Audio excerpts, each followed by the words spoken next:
On the third day of a festival in Cana, a small village in Galilee, a traditional Jewish wedding celebration was in full swing. The air was thick with the sounds of laughter and shared blessings. Relatives and neighbors had gathered to celebrate the new couple, with Mary, Jesus, and his disciples among the many invited guests. These traditional festivities were meant to last for several days, placing a massive, continuous burden on the groom's family. They were responsible for providing an abundance of food and drink for the entire duration. In this culture, hospitality served as a public test of a family's standing. To host well was a matter of honor. To fail was to risk their reputation within the community. While the oblivious guests continued to celebrate in the other room, the family's supply of wine completely runs out. This shortage was a social catastrophe. It threatened the newly married couple with a lifetime memory of public humiliation rather than a legacy of joy. The servants likely noticed the crisis first, but they were powerless. Whether through poor planning or a lack of money, the family's human resources had hit an absolute wall. This raises a question for us all. How should we respond when our own strength and resources hit absolute zero? Mary eventually discovered the problem. Instead of shaming the hosts for their lack of preparation, she reacted with a quiet, measured composure. She stated the fact simply: they have no wine, placing the need before him without dictating the solution. Jesus replied, "Woman, what have I to do with thee? Mine hour is not yet come." This established his actions were governed by his Father's timing. Jesus operated on a divine schedule. He moved according to a specific heavenly purpose, refusing to act based on human social pressure or the expectations of those around him. This pushback proves that divine intervention cannot be rushed or controlled by our personal anxiety. Mary met this boundary with unshakable trust. She did not argue for a faster response. Rather than retreat in frustration, she gave the bewildered servants a definitive instruction: "Whatsoever he saith unto you, do it." A moment of quiet wonder. At this exact moment, nothing visible has changed. The wine is still gone, and the jars remain entirely dry. There was no physical evidence of a solution, yet Mary demanded absolute obedience in the absence of immediate relief. Miracles often require a precursor of blind obedience in the void, long before a solution becomes visible. The empty jars represent those universal moments when we collide with our limits and realize our preparation is no longer enough. We feel this exhaustion today through illness, financial hardship, or uncertainty. Our personal reserves frequently run dry. The wedding at Cana reminds us that we don't have to hide our weaknesses. Like Mary, we can bring the unfiltered facts of our shortage to Jesus. Faith means trusting his character and wisdom, even when his timeline contradicts our sense of panic. Because Jesus was present at the wedding, the family's shortage was never destined to be the conclusion of their story. Reaching the absolute limit of our human capacity creates the necessary setting for his divine power to be revealed. When we picture a divine miracle, we usually imagine a spectacle. We expect booming voices, thunder, and lightning that splits the sky. But one of history's most famous miracles happened so quietly in the small village of Cana, almost no one noticed it occurring. To understand how faith actually operates, we need to dissect the mechanics of this silent event. We have to separate the raw human effort from the divine intervention. The crisis at this wedding feast was a catastrophic social failure. The hosts completely ran out of wine. Jesus intervenes, but his specific directive sounds absurd. He points to 6 massive stone jars, normally reserved for ceremonial purification, and tells the servants to fill them up. If you look at this diagram, you see a glaring logical disconnect. In the demand column, the guests need wine. In the instruction column, the servants are told to haul water. Human reason alone could not map a path from the command they were given to the solution the family desperately required. The servants bypassed argument entirely. They didn't explain that the guests were waiting for wine. They simply initiated the physical labor. And the physical variables of this task were immense. Each of these stone jars held 20 to 30 gallons. They were thick, solid, and incredibly heavy. Think about the distance they had to cover. The servants had to make repeated trips between the communal water source and the distant wedding area, hauling that immense weight back to the courtyard. They didn't stop halfway to save time. They filled that massive volume up to the brim, completing the instruction perfectly. The human variable in this entire equation consisted solely of exhausting, blind, physical effort. But hauling the water was only phase 1. Jesus then gave a far more dangerous instruction. Draw the liquid out and serve it to the master of the feast. The servants had definitive knowledge of their cargo. They knew with absolute certainty that the substance in their pitchers was ordinary water. Handing purification water to a VIP feast host in place of wine is a severe insult. It invited immediate punishment and public humiliation. Continuing their obedience required them to transition from mere physical compliance into profound psychological trust. The scriptural record contains a deliberate twist. The historical account omits the specific moment or method of the water's transformation. While the human effort of hauling the water was highly visible and noisy, the divine action of the miracle itself was entirely invisible and silent. The division of labor is exact. Human hands were solely responsible for the transport. Divine authority alone possessed the power of molecular change. Those servants possessed zero capability to trigger or engineer that transformation. There is a common misconception that obedience is a currency. We assume we can use our good behavior to buy, force, or control a miraculous outcome. If we look at this visual, we see that obedience is actually a positioning mechanism. It simply places human beings in the correct spot to participate in God's independent work. We cannot engineer a miracle. We maintain total control over engineering our obedience.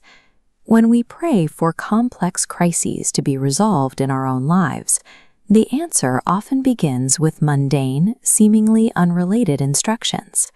You might be called to forgive someone, or to finally break a destructive habit. Our instinct is to hesitate. We demand to see the miraculous result before we commit to the obedience.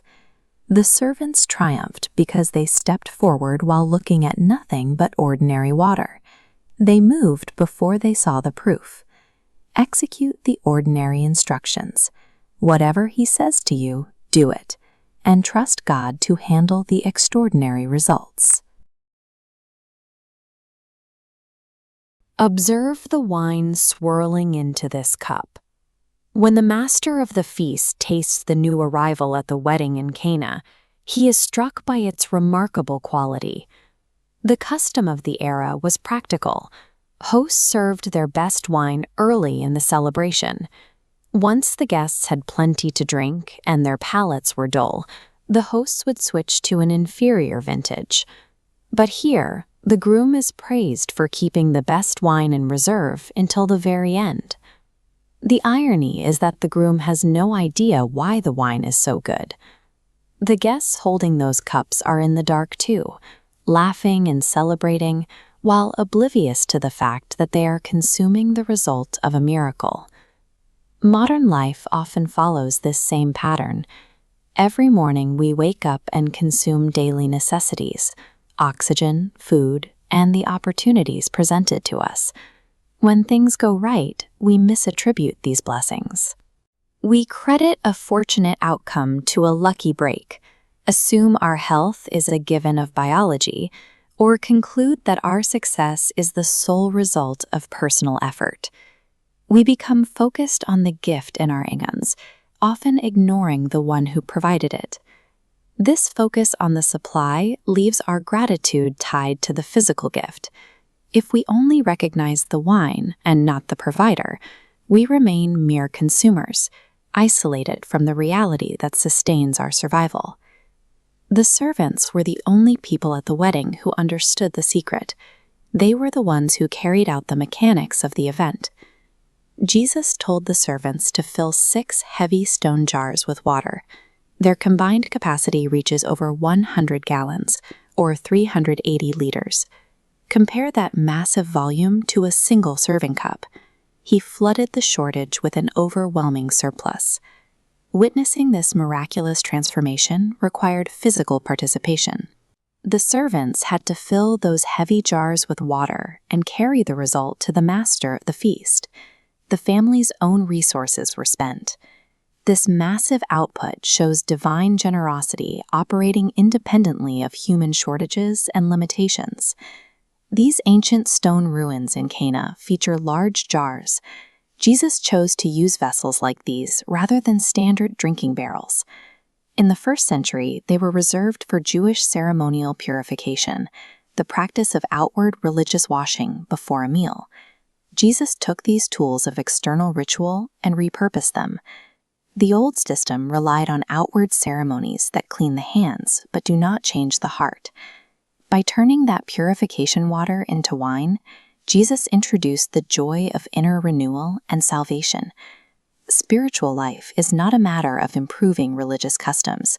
It requires an internal transformation authored by Christ. This manuscript of the Gospel of John records 3 perspectives. The master tasted the quality. The servants knew the process, but the disciples grasped the meaning. To them, this proved the man among them possessed authority over the natural world. When our own provisions fail, the grace Jesus provides is not a substitute for what was lost. He offers a new life, one that human effort, wealth, social honor, or religious ceremony cannot construct. This story challenges us to move past the role of the oblivious guest. When a crisis resolves or a blessing arrives, we shouldn't just accept the refill and move on. The goal is to look beyond the immediate blessing and recognize the provider. Our moments of shortage and failure provide the canvas where the abundant goodness of God is revealed. If a divine being performed a first public act of power, where should it happen? We usually expect power to announce itself on the largest stage available, inside a royal palace, at a political capital, or in a public square crowded with thousands of spectators. However, the historical record of Jesus' first miracle opts for obscurity over visibility. The event took place in Cana, a small rural town in Galilee.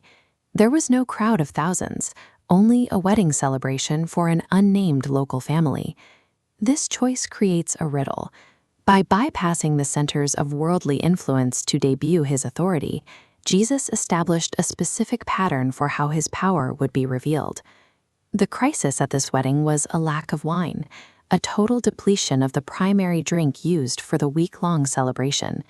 In this culture, hospitality was a serious social obligation. Running out of supplies didn't just cause awkwardness, it resulted in lasting public humiliation for the young couple and their relatives. It seems strange that divine authority would be used to solve a catering failure. This was a private, domestic embarrassment, not a national emergency. Yet, by intervening here, Jesus demonstrated a concern for the everyday stresses of human life. He entered a home, responding to a problem many would consider too small for God's attention. Jesus responded with quiet compassion. He did not shame the family for their lack of preparation or publicly expose their failure to the guests. Instead, after his mother Mary brought the need to him, he gave the servants a simple instruction: fill 6 stone jars with water. The servants did the heavy lifting, hauling water to fill the jars to the brim.